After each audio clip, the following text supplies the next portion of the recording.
이사야서 36장부터 39장까지 오늘 볼 텐데요.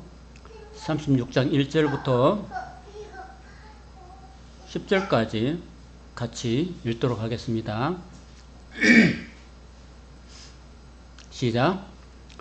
히스기야 왕 14년에 아수르 왕 산헤립이 올라와서 유다의 모든 견고한 성을 쳐서 취하니라.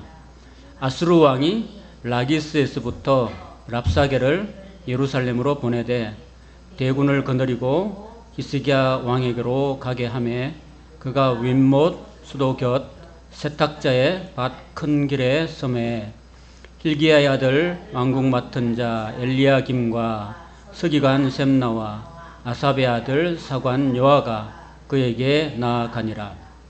랍사게가 그들에게 이르되 이제 히스기야에게 말하라. 대왕 아수르 왕이 이같이 말씀하시기를 네가 믿는 바 그 믿는 것이 무엇이냐. 내가 말하노니 네가 좋게 싸울 계략과 용맹이 있노라 함은 입술에 붙은 말뿐이니라. 네가 이제 누구를 믿고 나를 반역하느냐. 보라, 네가 애굽을 믿는도다. 그것은 상한 갈대 지팡이와 같은 것이라. 사람이 그것을 의지하면 손이 찔리리니 애굽 왕 바로는 그를 믿는 모든 자에게 이와 같으니라. 혹시 네가 내게 이르기를 우리는 우리 하나님 여호와를 신뢰하노라 하리라마는 그는 그의 산당과 제단을 히스기야가 제하여 버리고 유다와 예루살렘에 명령하기를 너희는 이 제단의 앞에서만 예배하라던 그 신이 아니냐 하셨느니라. 그러므로 이제 청하노니 내 주 아수르 왕과 내기하라. 내가 네게 말 2000표를 주어도 너는 그 탈자를 넘겨내지 못하리라. 그런즉 네가 어찌 내 주의 종 가운데 극히 작은 총독한 사람들 물리칠 수 있으랴. 어찌 애굽을 믿고 병거와 기병을 얻으려 하느냐. 내가 이제 올라와서 이 땅을 멸하는 것이 여호와의 뜻이 없음이겠느냐. 여호와께서 내게 이르시기를 올라가 그 땅을 쳐서 멸하라 하셨느니라 하니라. 아멘. 자, 이사야서 이제 전반부 끝부분을 이제 우리가 봅니다. 지금 이제 이사야서 한 부분 앞에 1장부터 39장까지가 한 파트라고 이야기했잖아요. 그 한 파트를 우리가 5부분으로 나누어서 봤는데, 이제 지금은 36장부터 39장까지는 역사, 히스기야 왕에 관한 이야기를 산문체로 기록하고 있습니다. 그래서 여러분 이사야를 볼 때요, 여러분이 성경책 이사야를 딱 읽어보면 어렵겠지만은 그 스토리이긴 한데, 그게 사실은 어떻게 지어졌냐면요, 운문으로 지었어요. 운문과 산문의 차이를 아십니까?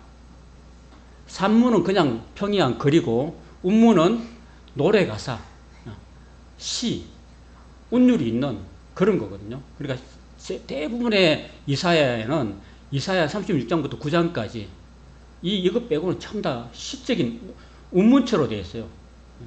여러분이 그 나중에 예레미야 예가를 보면요, 예레미야 예가가요 막 이렇게 슬픈 노래를 막 부르거든요. 나라가 망한 그 예루살렘을 쳐다보면서 막 눈물로 막 이렇게 오라 오라 통제여 하면서 이렇게 이야기 막 예레미야 예가를 부르고 있는데, 그 예가가 그냥 지어진 게 아니에요.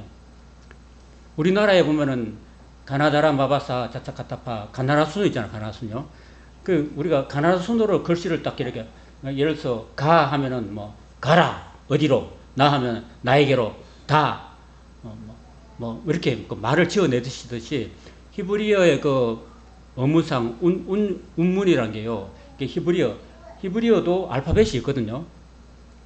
영어는 A, B, C, D이겠지만요, 히브리어는 알렙, 벳, 기멜, 달렛, 해, 와우, 자인, 헤테드, 요드, 카플, 라멧, 이렇게 쭉 이렇게 22자의 그 알파벳이 있어요. 그 다 자음으로 이루어졌는데, 그 자음에 맞춰가지고 이렇게 하는 거예요. 알렙, 제일 처음에 알렙이거든요. 알렙이 우리나라 표기로 아거든, 아. 그러니까 제일 처음에 그 예레미야가 오라, 오라, 슬프다, 오, 슬프다, 이런 말이 알렙으로 시작돼요. 그래서 그 다음에 벳, 그 다음에 기멜, 이렇게 쭉 나오면서 시적으로 이렇게 다 기록되는 거예요. 다 어떻게 보면 이사야가 전부 다 시라고 말할 수 있어요. 시. 거기다가 곡만 붙이면은 뭐가 돼요? 노래가 되는 거예요. 노래. 그 성경의 시편도 대부분 다 곡을 붙이면 노래가 되는 거예요. 그 이스라엘 나라의 그 노래를 우리가 곡조를 몰라서 그렇지, 사실은 그 시편 같은 것도 전부 다 곡조를 붙이면 노래가 되는 거예요. 노래가. 그 노래가 되는 거예요. 그래서 이사야 전체도 오늘 공부하는 이사야 36장부터 39장만 산문체고 나머지는 대부분 다 그 곡조 붙은 그 시라고 할 수 있습니다, 여러분. 자,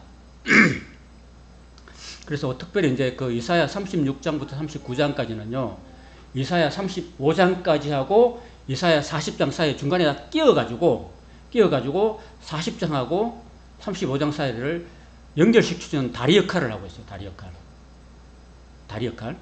그러니까 이제 하나님의 심판의 메시지가 주어지고 난 다음에 40장에 가면 이제 영 다른 시대가 되어버려요. 다른 시대. 그 다른 시대하고 이 시대하고. 그러니까 이사야 35장까지는 아직도 이스라엘 나라가 완전히 멸망하지 않은 상태고, 그 다음에 이사야 40장은 이제 멸망한 상태. 멸망해가지고 이제 심판이 다 끝나가는 상태. 끝나가는 상태에 다리를 연결해주는 그런 역할을 하고 있는 거예요. 자, 서론이 좀 길었습니다. 자, 이제 이 36장의 배경은 뭐냐 하면은, 이제 그때 당시에 고대 중건동에 그 유대나라가 있을 때 히스기야가 지금 14년이라고 했잖아요. 그죠? 히스기야 왕 14년에 이제 아수르 왕 사네립이 침공했다는 이야기를 하고 있잖아요. 근데 이제 더워서 볼게요. 사실은 히스기야 6년에, 8년 전에 북이스라엘이 아수르 왕 티글랏 빌레셋이라는 사람, 그러니까 TP3세, 그 세계사에 보면요, 그 TP3라고 되어 있어요. TP3. 그 사람이 티글랏 빌레셋 3세인데, 그때 북이스라엘이 이 아수르의 티글랏 빌레셋 3세에 의해서 주전 721년에 완전히 나라가 멸망했습니다. 그러면 히스기야 왕 6년 때 그런 일이 있었으니까 히스기야 왕은 북쪽 왕국이 멸망하는 모습을 직접 목격한 사람이에요. 왜 멸망했는지를 알았을까요? 몰랐을까요? 알았어요. 그리고 우상 숭배하고, 그 금신상 숭배하고, 바알과 아세라 숭배하고, 하나님 멀리 떠나고, 말씀대로 살지 않고, 율법을 지키지 않기 때문에 하나님 마음을 아프게 해서 결국은 아수르의 그 짓밟혀서 완전히 나라가 멸망해버렸다는 사실을 히스기야는 자기가 왕이 된 지 6년 만에 알았거든요. 그러면 히스기야 왕은 어떻게 되겠어요? 자기도 멸망할 수 있는 그런 엄청난 두려움이 있었겠죠. 그죠? 그러면 왜 북이스라엘 멸망했는가를 만약에 분명히 안다면은 그 원인을 차단하면은 나라가 안 망하잖아. 그죠? 그죠?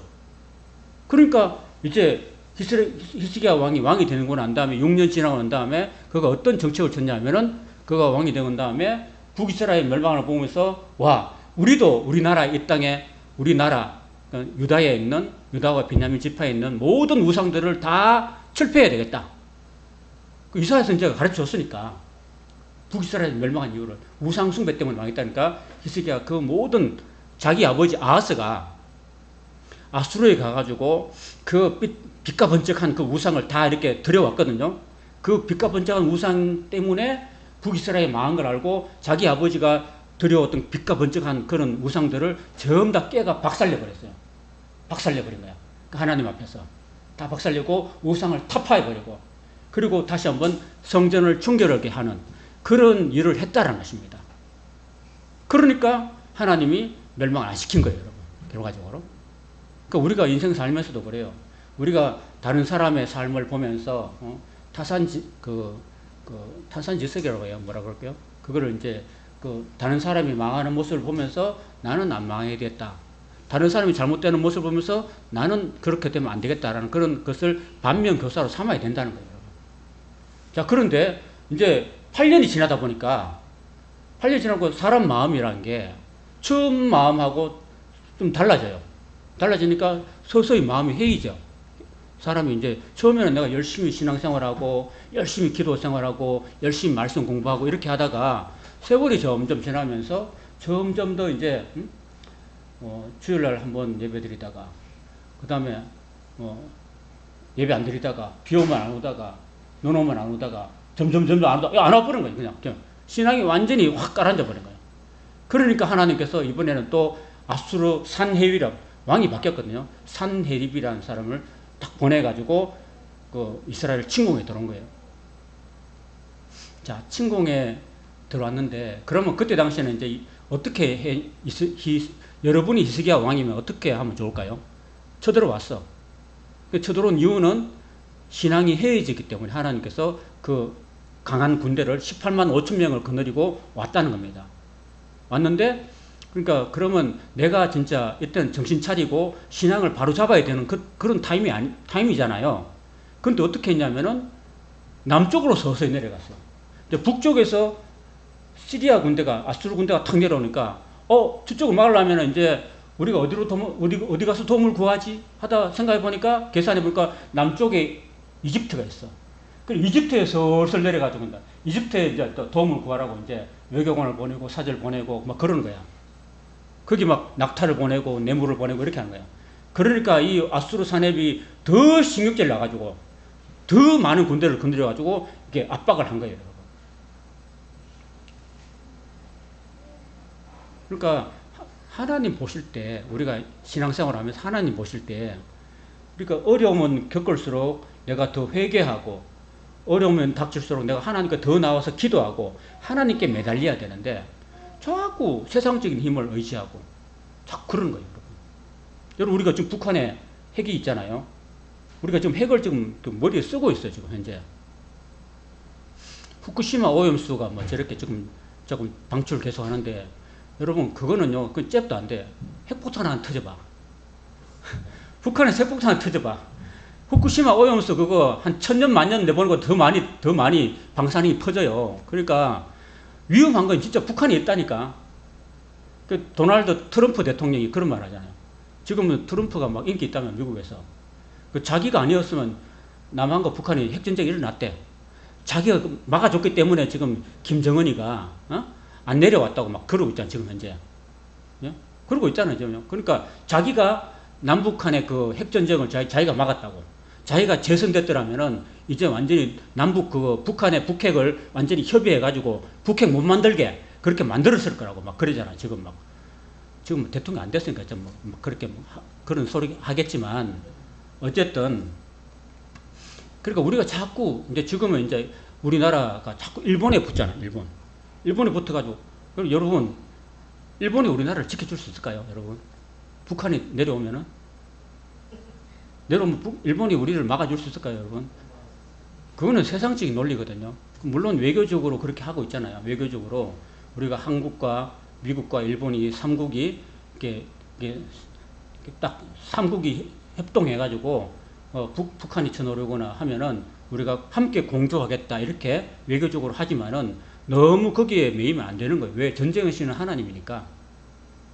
우리가 하나님 앞에 바로 서고, 우리 대한민국 국민 중에서 우리 믿는 사람이 먼저 하나님 앞에 신실하게 신앙생활하고 하나님을 온전히 섬기고 하나님을 경외하고 또 대통령과 의정자들을 위해서 기도하고 그들이 국민을 두려워하고 하나님을 두려워하는 그런 정치를 하면요, 아무리 북한에 핵이 있고 또 러시아에 핵이 있고 중국에 핵이 있더라도 하나님이 막아주시는 거예요. 여러분, 그게 역사입니다. 여러분, 그런 시각으로 역사를 봐야 되는데, 그거 하나님은 안 보고 자꾸 사람만 보면은 이게 올무에 들어가는 거예요. 그 지금 현재 상황이, 지금 히스기야 14년에 아수르 산헤립 침공에 들어온 상황이, 히스기야 왕이 하나님을 의지하지 않고 이집트를 의지했기 때문에 왔다라는 거예요. 여러분,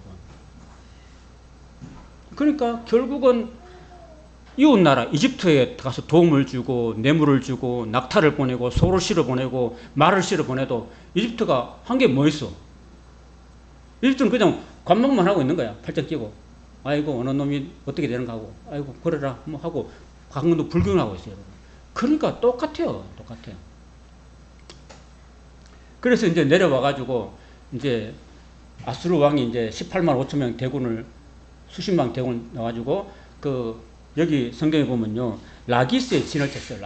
라기스는 예루살렘 남동쪽에 한 50km 떨어져 있는 곳인데, 그게 왜 거기 진을 쳤느냐 하면은 왕이 이집트군이 올라오면은요. 이집트군이 만약에 안 올라오는데, 만약에 올라온다면 그 라기스를 통해서 올라오거든요.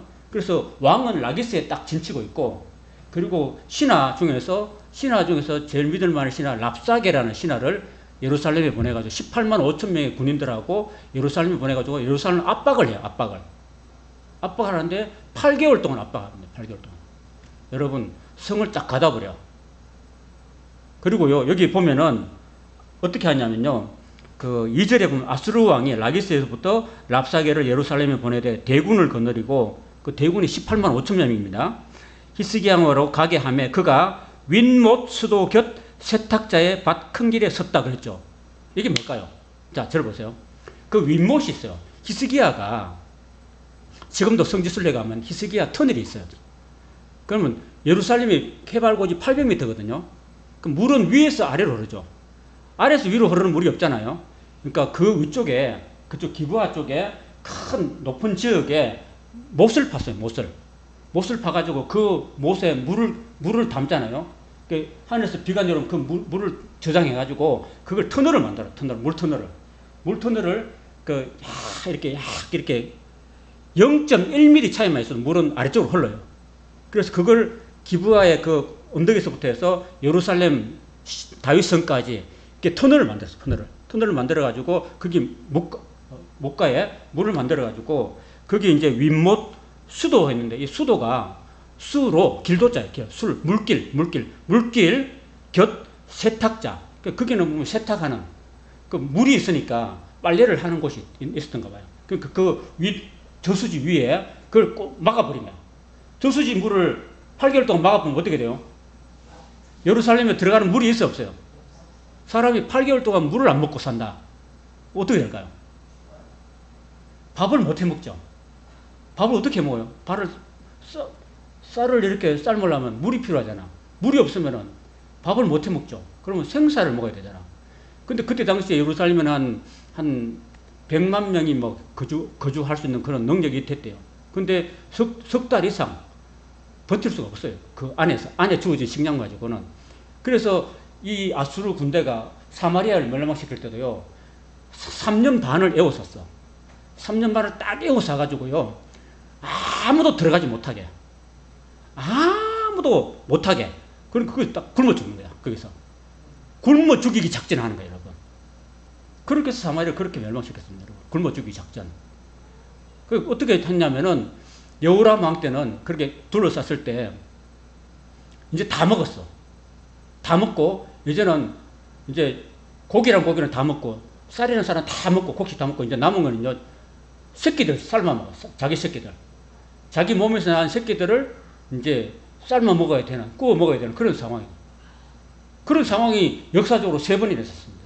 그런 식으로 그 이방 군대가 그런 식으로 악랄한 방법으로 그 사마리아를 점령했다는 사실을 알아야 돼요. 그 똑같은 방법으로 지금 와가지고 지금 물길부터 막아놓고 거기서 이제 엄포하는 거예요. 그러면서 아수르 대왕의 말을 들어라 하면서 이게 막 하나님을 모욕하고 이스라엘 백성들을 모욕하고 히스기야 왕을 모욕하고, 야, 너 성 안에서 똥을 먹고 오줌을 먹는 너 인간들아, 인간 말종들아, 막 그러면서 막 이렇게 하나님을 막 욕되게 하는 내용들이 36장의 내용이에요, 여러분. 너 대변을 먹고 너 소변을 먹은 인간들아, 이제 하도 먹을 게 없어. 이제 자기 똥과 자기 오줌을 먹고 마셔야 되는 그런, 지금까지는 8개월 해봐요. 안 그래 되는가? 여러분, 우리가 하루하루 이렇게 날마다 커피도 마실 수 있고 물 먹고 삼시세끼를 먹을 수 있다는 거, 여러분 감사할 수 있기를 축원합니다. 전쟁이 일어나 봐요. 전쟁이 일어나 봐. 한번 제주도를 한 1년 동안 한번 에워싸 가지고 아무것도 공급 안 해봐요. 다 굶어 죽습니다, 여러분. 심지어 이제 자기 자녀까지 삶아 먹는. 자녀 삶아 먹는데, 오늘은 네 자녀, 내일은 내 자녀인데 가위바위보야, 가위바위보. 안 내면 술래 가위바위보 촉 해가지고 가위 냈어. 그럼 상대방은 바위 냈어. 그러면 네 아들 삶아 먹고. 그 다음 날은 도망가 버려. 자기 아들 안 살리고 갖고 다 36개 도망가 버려. 그런 시대가 성경의 시대였다는 것입니다, 여러분. 그래서 그 랍사게가 얼마나 하나님을 욕하고 비하하고 이 아수르 대왕보다도 못한 너희 여호와시는 그게 신이냐 그러면서 이렇게 막 하나님을 모욕하는 그런 이야기를 합니다. 그러니까 37장 1절에 보면은 히스기야 왕이 듣고 자기 옷을 찢고 굵은 베옷을 입고 여호와의 전에 들어가서 이제 기도하는 거죠. 자, 앞으로 오세요. 이제 기도하러 들어갑니다, 여러분. 처음부터 기도했어야죠, 그죠? 그죠? 처음부터 사람 쫓아가고 이집트 사람 쫓아가고 뇌물 주고 바치고 이렇게 뭔 소용이 있어요? 여러분, 이 히스기야의 말씀을 통해서 제가 꼭 우리가 성도들하고 나누고 싶은 얘기는 하나님께서 우리한테 주시는 메시지는 뭐냐면요, 죽으나 사나 여러분 하나님 붙들고 의지하시기를 바랍니다. 그게 살 길이에요, 여러분. 어떤 어려움이 와도 어떤 고난이 와도 어떤 풍파가 와도 여러분 전화하지 마세요. 인간들 누구한테 전화하지 마세요. 여러분 자식들한테 전화하지 마세요. 내가 널 어떻게 키웠는데 나한테 이러냐 이러지 마시고 하나님께 엎드리십시오. 하나님이 여러분을 먹여주시고 도와주실 줄 믿습니다.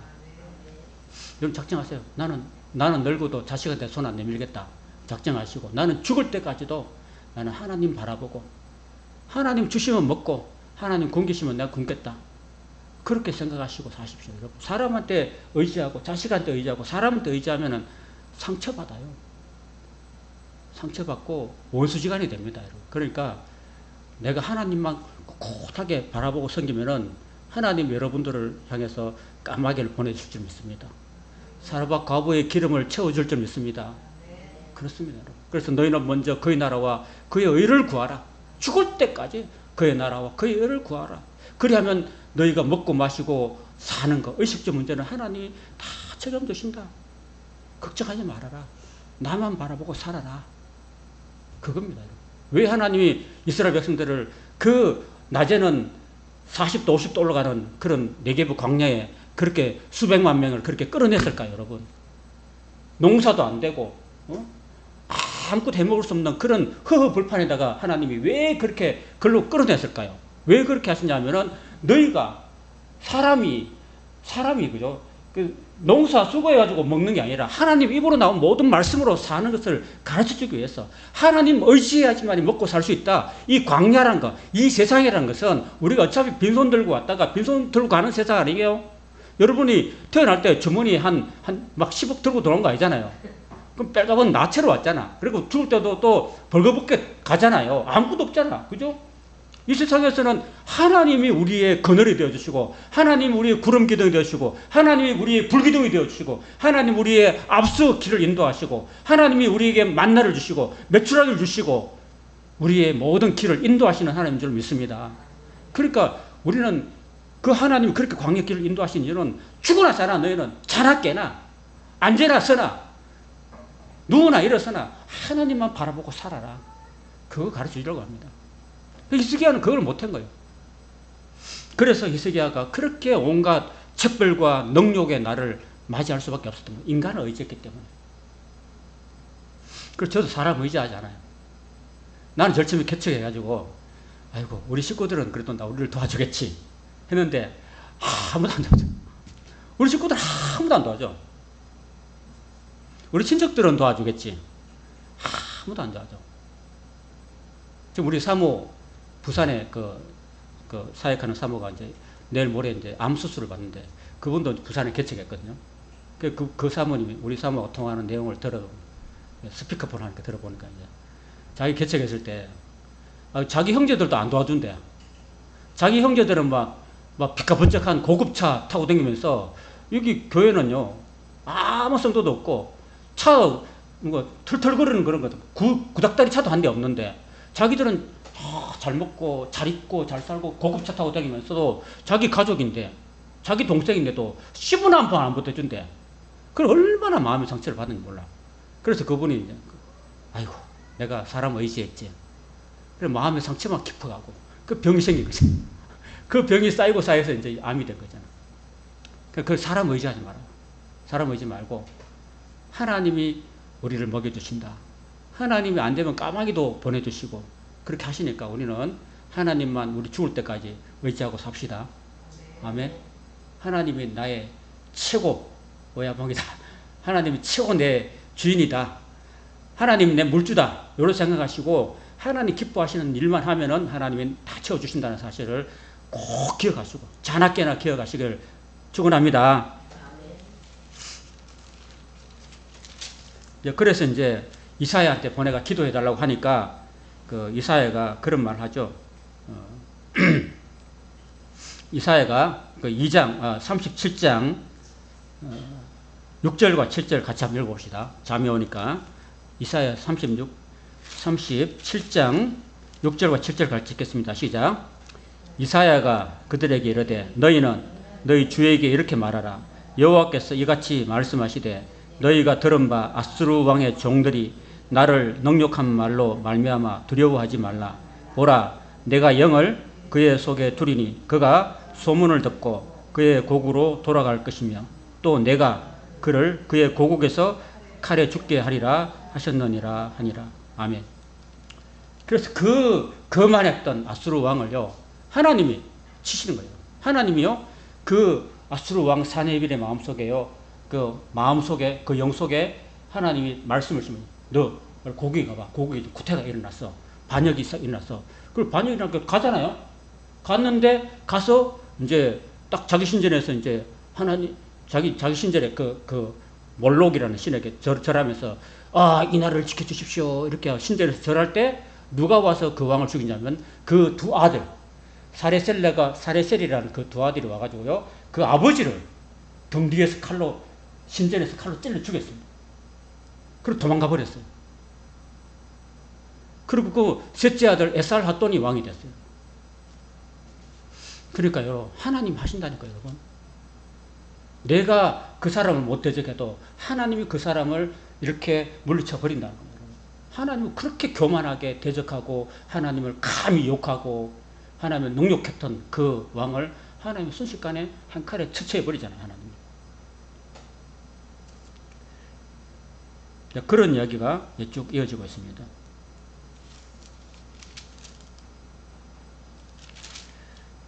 자, 그래서 33절 한번 보십시오. 37장 33절에 보면요.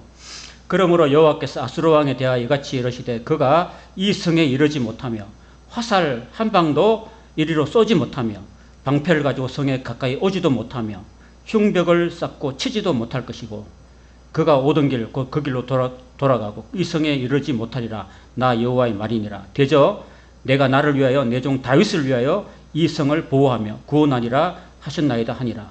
여호와의 사자가 나가서 아수르 진중에서 18만 5천인을 쳤으므로 아침에 일어나 본즉 시체뿐이라. 이런 말씀. 자, 들어보세요. 자, 그렇게 18만 5천 명이 누가 쳤어요? 여기 뭐라고 되어 있어요? 여호와의 사자가 나가서 이렇게 되어 있죠. 그죠? 36절에 그죠? 여호와의 사자가 누굴까요? 하나님의 천사. 하나님의 천사 1인이 나와서 18만 5천 명은 그걸 한밤에 그냥 다 쳐버렸습니다. 세계사에는요, 이걸요, 패스트, 옛날의 패스트라고 이야기한 것입니다. 그 안 믿는 세계사의 입장에 보면요, 그 아수르의 18만 5천 명이 도대체 하룻밤에 어떻게 죽었느냐라고 했을 때 그 흑사병이잖아요, 흑사병. 흑사병이 20세기 그 전에 일어났잖아요. 그래가지고 유럽에 수천만 명이 죽었잖아요. 그런데 하룻밤에 아무리 지벼룩에 걸리고 해도 뭐 요즘 말하면은 쯔쯔가무시라든지 SFT 이런 거 있잖아요. 그런 거에서 하룻밤에 죽을 수 있나요? 그 세계사는 그렇게 이야기하고 있어요. 18만 5천명이 죽음이다. 그런데 성경에는 여호와의 사자가 그 18만 5천 명을 치니까 새벽에 다 시체로 변해버렸다. 그랬다 했습니다. 이렇게 하나님은 거만하고 거만했던 아수르 군대를 한 방에 다 썰어버렸습니다. 한밤에. 그리고 왕도 38절은 돌아가서 죽고 그랬습니다. 자, 그런데 38장이 넘어오면 이제 히스기야가 병이 들어요, 또. 자, 한 곱이 넘기고 나니까 히스기야가 병이 들었는데, 그 성경학자들이나 신학자들은 그게 무슨 병인가 이렇게 연구를 해보니까, 여기는 성경에 안 나와 있는데, 그 야사나 이런데 전성에 의하면은 척추에 무슨 그 곱는 병이 생겼다고 하네요. 척추에 무슨 뭐 그 염증 있잖아요. 혹 같은 거, 암덩어리 같은 것이 생겼다고 합니다. 여러분, 왜 병이 생겼을까요? 전쟁이 이겼는데. 여러분, 18만 5천 명이 죽고 도망갔으면 이긴 거잖아요. 그럼 막 어떻게 해야 돼요? 히스기야 왕이 하나님께 감사하고 온 백성들이 찬송해야 되잖아요. 그죠? 그 말 있어요, 없어요, 여기에? 없죠? 그 말이 있어야 되는데 없잖아요. 적군을 그렇게 물리쳤는데, 하나님이 천사를 보내서 물리쳤는데 감사하지 않는 거지. 오늘 오전에 뭐 했어요? 빌립보서에 말할 때 감사하라 그랬잖아요. 그죠? 감사하고 기뻐하라 그랬잖아. 근데 하나님 그렇게 기적을 베풀어 주셨는데도 불구하고, 대군을 물리쳤음에도 불구하고 히스기야가 감사했다, 기뻐했다, 하나님을 예배했다는 말이 없어요. 히스기야 마음에는 어떤 마음이 들었냐면, 성경학자들이 추정을 그렇게 해요. 그 전에 아수르 사내비를 왔을 때 처음에 막 싹싹 빌었어요. 제발 우리 나라에 쳐들어오지 말라고 막 빌었어. 빌면서 그러면 그럼 너 나한테 뭐 줄래? 이렇게 했거든요. 아수르 사내비 뭐 줄래 하니까, 그러면은 우리가 뭘 드리면 되겠습니까? 하니까 아수르 사내비가, 그러면 금 1톤 가져와, 은 10톤 가져와, 그러면 내가 안 쳐들어갈게, 이렇게 했거든요. 그래서 그러면 이제 물러갈 줄 알고, 이제 히스기야 와가지고 이제 온 나라의 신하들, 집 백성들 다 은 모으기, 금 모으기 했어. 우리도 했잖아. IMF 때. 은 모으기, 금 모으기 했잖아. 그러면 1톤이 얼마나 돼요? 1톤. 30달란트인데. 한 달란트가 32kg거든요. 그 금 1톤을 만드는데 쉬워요, 어려워요? 안 돼. 만들지 못하니까 이제는 하나님의 성전, 솔로몬 성전에 입혔던 그 금들을 다 벗겨냈어. 그 하나님의 성전 금을 다 벗겨내가지고, 겨우 1톤을 만들어가지고 얼른 갖다 줬어. 그럼 자, 사내립은 자, 은 10톤하고 은 1톤을 받았어. 근데 막 보통 사람 같으면은 아이고 지금 모으고 있는 중인데 참 모으기 힘듭니다, 이렇게 하면 이해할 텐데, 갖고 와 했는데 막 며칠 안 돼 금방 갖다 줬어. 그러니까 사내립은 어떻게 생각하겠어요? 이거 봐라. 아이고 내가 한 10톤 달라고 그랬거든. 내가 너무 적게 달라고 그랬나? 되게 많은가 봐. 그래서 갔어요, 안 갔어요? 자기 나라로 갔어, 안 갔어? 안 갔다니까요. 그렇게 히스기야 이렇게 참 사람이 어리숙해요. 지혜가 없어, 지혜가. 여러분도 누가 자꾸 이렇게 막 돈 내놔라 그러면요, 돈 있어도 지금 없어요, 지금 이거 막 10만 원밖에 없어요, 이렇게 해야 되는 건데 당장 주면 안 돼. 그러면 더 많은 줄 알고 더 막 내달라 그래. 지금 5만 원밖에 없는데 이렇게 막 사정사정 해야 돼. 그런 지혜야, 지혜. 그 지혜가 없어요. 그만 막 탁 했는데 또 왔잖아, 안 가고. 그래가지고 너무 빨리 중고에 대했대요. 우라병이 생겨요, 여러분. 사람이요, 히스기야가 너무 어리숙게 행동했기 때문에 내가 죽을 힘 다 해가지고 금 1톤 마련해 준 거에 대해서 너무 아까운 마음이 들어가지고 속에서 열이 생긴 거야, 열이. 속에서 열이 생겨 일어난 병이 뭐예요? 우라병. 화병이 생긴 거야. 그래, 화병이 생겨가지고 지금 병이 생긴 거야. 근데 그게 병이 심어져가지고 죽을 병이 생긴 거야. 죽을 병이 된 거야. 그래서 하나님께서 이사야를 통해서, 야, 이제 너 이제 죽을 준비하고, 이제 죽을 몇 자리 준비하라고. 그래, 딱 이제 죽을 준비해라고 이제 딱 가고 나니까 히스기야가 또 눈물을 흘리고, 그리고 밥도 안 먹고 이제 벽을 향해서, 아무것도 없는 하얀 벽을 향해서 또 엎드려가지고 막 울고 있는 거야. 하나님 앞에. 하나님, 저 이제 나이가 50도 안 됐는데 저를 데려갈랍니까? 저 더 살고 싶습니다.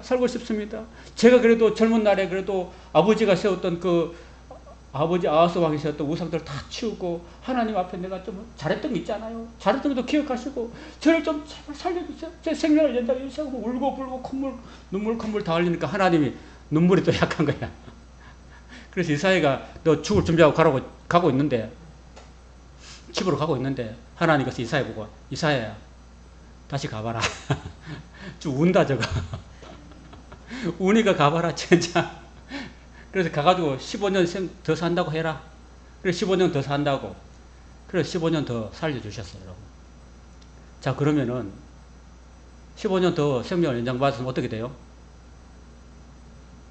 감사해야 되잖아. 그죠? 감사하고 또 기뻐하고 잔치하고 하나님께 성대한 예배를 드려야 되죠. 근데 그런 예배를 드렸다든지 감사하는 말이 없어요. 다만 이제 38장에 보면 이제 38장 9절부터 20절에 보면 이제 뭐 자기가 이제 중년에 죽다가 이제 다시 살아났다고 이제 막 이제 감사하고 어쩌고저쩌고 하는데 그냥 그 말뿐이야. 뭐 예배를 드렸다, 뭐 감사 예물을 드렸다 그런 것도 없고. 그런 이제 가고 이제 39장 이제 저 말씀 정리하면 39장에 내려가면요. 이제 그때 자 앞으로 보세요. 그때 고대 중근동 상황이 이 바벨론이라는 나라가 또 다시 새롭게 등장해요. 지금은 마치 명나라 말기에 우리나라 조선시대 때 그 임진왜란이 일어났잖아요.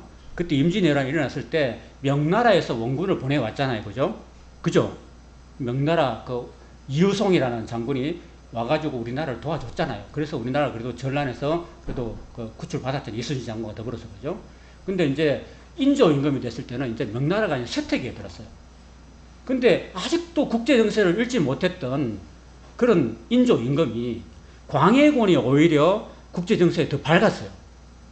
광해군이 오히려 국제 정세에 더 밝고 후금과 좋은 정책을 맺어야 된다. 이제 명나라는 쇠퇴하고 진언하고 이제 후금이 이제는 이제 떠오르는 해다. 그걸 알았어요. 그걸 알았기 때문에 그 최명길이 그 주화파가 된 거죠. 청나라하고 친해야 된다. 근데 그 김상정이라는 그 신하는 그 국제정세 하나도 몰랐어요. 그러니까 우리는 명에 대해서 이게 명이 지금 다 찌그러가지고 완전 망할 직전인데도 우리는 명을 쫓아야 됩니다. 이렇게 있었거든요. 남한산성에서. 그러고 있었다는 거예요. 그 국제정세를 몰랐어. 근데 이제 광해군은 국제정세를 알고 후금과 좋은 정책을 맺어가지고 그 중립 외교를 잘 했어요. 근데 인조 임금은 그걸 몰랐어요. 그래 몰라가지고 결국은 명나라 쫓는 바람에 결국은 후금을 오랑캐라고 하는 바람에 그 두 번의 호란을 겪었어요. 그죠? 정묘 호란을 겪고 난 다음에 또 4년 후에 또 병자 호란을 겪어가지고 국민들이 얼마나 많이 죽고 다치고 임진왜란보다 더 많이 죽고 더 많이 우리나라 여성들이 중국에 전다 끌려가가지고 그냥 다 몸 다 팔고 그렇게 구차한 비루한 그런 삶을 사는 거예요. 지금 우리 드라마에 보면 연인이라는 드라마 그 병자호란을 배경으로 하고 있잖아요. 근데 여기 히스기야가 이제 그런 전쟁 끝나고 난 다음에 이제 전쟁도 있고 자기 병도 나은 상태에서 하나님께 감사를 해야 되는데 그때 당시에 이제 그 아수르가 쇠퇴하고 바벨론이 좀 이제 서로 떠오르는 별로 들어왔어요. 그래서 바벨론이 아직도 그래도 아수르에 속국이 있었기 때문에 이거 바벨론이 이렇게 염탐하러 왔어요. 염탐하러. 히스기야 왕 염탐하러. 그 소문이 들린 거야. 예루살렘이 조그만 나라인데 어떻게 하룻밤에 아수르의 18만 5천 명의 대군을 어떻게 물리쳤지? 하룻밤에 물리쳤더니 속이 막 이렇게 조중동 신문을 통해서 나갔다니까요. 그 바벨론 사람들이 듣고서 먼 나라에서 조문차, 그 병이 나았다가 하는 걸 조문차 그리고 염탐차 온 거예요. 그러면은 그 히스기야 왕이 좀 사람이 분별력을 가지고 저거 저놈들 염탐하러 왔구나 하고 저렇게 이제 나를 고쳐주신 분은 하나님이고 아수르 군사를 무찌른 분도 하나님이다 하고 하나님을 알리고 하나님의 영광을 드러내고 하나님이 무섭고 하나님이 두렵고 하나님이 강대한 분이라는 사실을 그들에게 알려줬어야 되는 거 아니겠어요? 그죠? 그래야 바벨론도 이 나라는 하나님이 지켜주시는 나라구나. 하나님이 18만 5천 명도 하룻밤에 죽여버리는 나라구나. 그래서 우리는 감히 이 나라에 함부로 못 쳐들어오겠구나 라고 두려움을 갖고 만들어가지고 보내야 되는 거 아니겠어요? 그렇잖아요. 그런데 이 어리숙한 히스기야가 자기를 병문안 왔다고 그 먼 나라에서 병문안 왔다고 자기 하나님을 하나도 성전 안 하고 자기를 고쳐주신 분 하나님이라는 이야기도 한마디도 안 하고 그 아수르 군대를 쫓아낸 분도 하나님이라는 것을 한마디도 얘기 안 하고 하나님에게는 일절 한마디 안 하고 나는 그래도 내가 참 내가 잘 나가 이렇게 됐다 하면서 막 나 아직도 돈 많아 아직도 금 많아 나 우리 1톤 보내줬거든 근데 사실은 성경한 거 있거든 하고 막 왕궁에 내탕고 뭐 버물고 다 보여줬어. 그 바벨론 사신들한테. 참 그렇게 어리석겠다. 사람이 살아도요, 예수 믿어도 너무 어리석하면 안 돼요. 예수님이 제자들한테 뭐라 그랬어요? 한번 따라해볼까? 뱀같이 지혜롭고 비둘기같이 순결하라. 그러니까 뱀만큼 지혜로워야 되고, 사람이 똑똑하고 지혜롭고 분별력이 있어야 되고, 그 비둘기처럼 또 정결하고 순결해야 돼요. 우리 예수 믿는 사람들은요, 이 순결성과 그리고 지혜를 갖고 있어야 돼요. 사람이 착하기만 하면 안 돼요. 착하기만 하면 또 이렇게 사이비 이단 사이비에 휘떡 넘어가 버려. 또 너무 또 지혜롭고 하면요, 또 정결하지 못하고, 그러면 세상 사람도 또 욕을 듣고 이렇게 하거든요. 예수 믿는 쟁이들은 말만 잘한다. 요런 소리 듣게 되었어요. 그래서 항상 예수 믿는 사람들은, 하나님 믿는 사람들은 지혜와 순결을 겸비해야 돼요. 그래서 결국은 히스기야가 다 보여줬어. 뭐 왕궁 내탕고 비밀고 무기고 뭐 창고 다 보여줬어. 그 사람들이 병문안 왔다가 위로차 왔다가 염탐회가 다 갔어. 그리고 이사야 선지자가 왕이시여 왕이시여, 왕이 바벨론 사적에 뭘 보여줬습니까? 그러니까 안 보여준 것 없이 다 보여줬습니다. 그러니까 아이고 왕이여 왕이여 잘했습니다. 반드시 그 사람들 다 가지러 올 겁니다. 여기 있는 비밀고 금들 은들 무기고 다 가지러 올 날이 올 겁니다. 라고 해서 39장이 끝나요. 그리고 결국은 그 바벨론에 그 느부갓네살 왕이 와가지고 결국은 다 가져가요. 그렇게 해서 39장이 끝납니다, 여러분. 그리고 또 한 가지 또 제일 중요한 거 빠졌는데, 그 15년 연장하면서 사실 히스기야가 원래 첫 부인이 있었는데 첫 부인이 바람이 나가지고 바람을 피워가 쫓아보냈어. 그 첫 부인 이름이 뭐냐면 헵시바예요. 헵시바라는 사람 여인인데, 그 남편이 임금인데도 막 멋진 신하고 눈이 맞아가지고 바람이 나가지고 임금이 쫓아냈거든요. 근데 이제 15년 지나고 나니까 15년 생명 연장받은 히스기야 왕이 그래도 첫사랑인데 그 불렀어. 또 헵시바를 불러가지고 헵시바 하나님도 안 믿는 여자였어요. 그리고 이방 바알과 아세라를 신을 섬기는 그런 여자였어요. 하나님이 그렇게 은혜 주셨으면 그런 여자하고 결혼해야 돼요, 안 해야 돼요? 그 안 믿는 그 여자하고, 하나님도 모르는 여자하고, 그 이방 우상, 하나님 제일 싫어하는 그런 이방 우상 섬기는 그 여인하고 결혼해가지고 애를 낳았어. 애 낳은 이름이 뭐냐면 머나세야. 머나세를 낳았는데 이놈이 그 늦둥이를 낳았으니까, 히스기야 50 넘어서 아들 낳았으니까 애가 얼마나 귀엽겠어요? 금이야 오기야 키운 거야. 금이야 오기야 키워가지고 애가 잘못 들어도 오냐 잘못해도 오냐 교회를 안 나가도 오냐 말씀을 안 읽어도 오냐 그냥 오냐 키운 거야. 그리고 엄마가 믿음이 없으니까 믿음 없이 키운 거야. 결국은 머나세 왕이요, 지 멋대로 하는 거야. 지 멋대로. 그 히스기야 왕이 죽고 난 다음에 히스기야 왕이, 머나세 왕이 52년을 다스렸어요. 52년을 다스리면서 모든 여호와 신학을 다 무너뜨려 버렸어요. 이스라엘 지역의 모든 하나님의 제단을 다 무너뜨려 버렸어요. 그리고 다 우상으로 만들어. 우상으로 바알과 아세라 그걸 다 섬기고, 모든 거짓 사이비 우당 점쟁이 수사 무사 박사 무사 점쟁이를 다 끌어모아 나라를 그렇게 만들었다니까요. 그리고 그 자녀들을 그 불 가운데 지나게 하는 그런 몰록의 제사를 지내게 하고, 그 하나님이 52년 동안 그 머나세가 다스리는 동안에 어떻게 할 수가 없었죠, 하나님이. 그 머나세가, 그래서 이 이사야가요, 머나세한테 왕이시여, 왕의 할아버지 아하스 왕도 있었고 왕의 아버지 히스기야도 있었는데, 내가 아하스의 이야기도 적고 아버지 히스기야 왕도 적었는데, 아하스 왕은 우상을 쫓아가지고 나라가 그렇게 멸절됐고, 당신의 아버지 히스기야는 그래도 그럼에도 불구하고, 어리석음에도 불구하고 하나님을 의지하니까 아수르 대군을 물리치시고 나라를 지켜주셨지 않습니까? 왕은 왜 그렇게 삐딱한 길로 갑니까? 라고 이렇게 조언을 했대요. 그러니까 그렇게 므낫세가 자기 할아버지를 되는 그런 그 이사야를 왕족인데 잡아 죽이라고. 그래서 이사야가 도망을 갔어요. 도망을 갔는데 그 지금 이야기하는 건요, 성경 말고 외경이라고. 외경. 성경에 보면 외경이라고 써. 성경에 안 들어온 외경에 보면 이사야서가 있어요.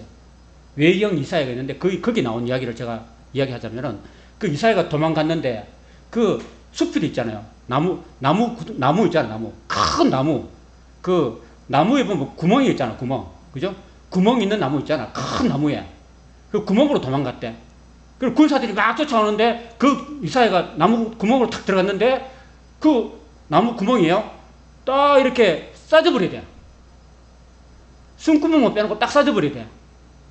그러면 어떻게 하겠어요? 그 거대한 거목을 어떻게 할 수 없잖아. 그러니까 므낫세한테 보고하니까, 왕이시여, 하나님께서 그 나무를 이렇게 감싸가지고 이사야 선지자를 못 잡았습니다. 그러니까 메이야, 그럼 그 나무를 뿌리째 뽑아와, 이렇게 한 거야. 그래 뿌리째 뽑아온 거야. 나무를 뽑아가지고요 그 나무를 잘라. 그 나무를 잘랐다니까요. 톱으로. 그 거대한 나무를. 그 안에 누가 있어요? 누가 있어 그 안에? 이사야. 그래서 히브리서 11장에 보면요, 믿음의 장에 보면요, 믿음의 선진들 이야기하면서요, 톱으로 캐서 죽인 사람 이렇게 나와 있어요. 그게 누구냐? 이사야입니다. 이사야. 그 위대한 이사야를 이 못된 그 므낫세가 죽였다니까. 칼로 톱으로 캐가지고, 이 못된 인간 때문에. 그래서 하나님께서 내가 이스라엘을 나라로 치고 싶은데 저놈의 새끼, 저거 므낫세 저놈의 새끼 때문에 내가 도저히 견딜 수 없어가지고 내가 이스라엘을 불태워버리겠다고 하면서, 하나님이 그 타오르는 분노, 진노의 불을 아무도 끌 사람이 없어가지고 결국은 성전이 다 불타고 이스라엘 사람이 다 불타고 완전히 멸절된 상태로 나라가 망한 거예요, 여러분. 그게 성경의 역사입니다, 여러분. 그러니까 중요한 건 뭐예요? 한 사람의 아이를 잘 키우는 게 중요하다는 거예요. 여러분 자녀들 있잖아요. 자녀 한 사람을 잘 키우면 여러분이 세상을 구원하고, 자녀 하나를 잘못 키우면은 여러분 세상을 망하게 하는 길입니다, 여러분. 그걸 아셔야 돼요. 그래서 우리가 늘 예배 끝날 때마다 우리 자녀 손들을 기도하는 이유가 그게 있습니다. 여러분 자녀들이 하나님 말씀대로 하나님께로 돌아오고 하나님 말씀대로 살아서 구원 얻는 하나님 백성이 되어야 되는 것이 얼마나 중요한 일인지 몰라요, 여러분. 세상에 여러분들이 잘 돼봐요. 허사를 경영하는 것밖에 안 돼요. 잘 돼봐야 성공해야. 하나님 없는 인생 아무리 성공해도 지옥 가면 그거 뭐예요? 그거 허사잖아. 그죠? 그리고 여러분들은 자녀를 위해서 눈물로 기도해야 되고, 예수님이 예루살렘에 올라가면서도 여인들이 막 예수님을 향해서 막 우는데 예수님이 하신 말씀이, 예루살렘의 딸들아, 나를 위해서 울지 마라. 나는 내가 가는 길을 간다. 나는 너희들을 구원하러 가는 십자가의 죽음의 길을 간다. 그리고 나를 부활할 것이다. 그러니까 나를 위해서 울지 말고 너희와 너희 자녀들을 위해서 눈물로 기도하라. 눈물로 기도하라. 너희 자녀들이 똑바로 설 수 있도록, 너희 자녀들이 하나님의 사람이 될 수 있도록, 너희 자녀들이 구원할 수 있도록 너희 자녀들을 위해서 눈물로 기도하라고 예수님이 그 비아 돌로로라에서 십자가의 길에서 그 따라오는 예루살렘 딸들에게 당부하셨다는 거예요. 그러니까 우리 자녀 손들어서 기도해야 돼요, 여러분. 자녀 손들이 그냥 키우고 먹이고 잘 피고 학교 공부시키고 이게 다가 아니에요. 우리 자녀들은 눈물로 아이들에게 내가 믿은 그 하나님을 물려줘야 돼요. 내가 내 혼자 천국 가고 우리 자식들을 다 지옥 갔으면 안 되잖아요. 그죠? 그 보세요. 누가 보면 심적 보면 그 아브라함이 그 보잖아요. 나사로가 저기 그 음부의 부자의 그 고통하는 모습을 보고 있잖아요. 행복하지 않다니까요. 그러니까 적어도 우리 가족들만은 우리가 구원해야 돼요. 가족 구원. 이웃집이야 뭐 어떻게 할 수 없지만은 내 가족들, 내 자손들은 다 구원해야 됩니다. 그래서 우리 어머니들은, 저와 여러분들은 우리 자녀 손들을 위해서 남은 생에 눈물로 기도하시고 그들을 하나님께로 인도하는 그런 믿음의 어머니들 될 수 있기를 축원합니다. 아멘. 기도하겠습니다. 하나님 아버지, 오늘 주의 귀한 말씀을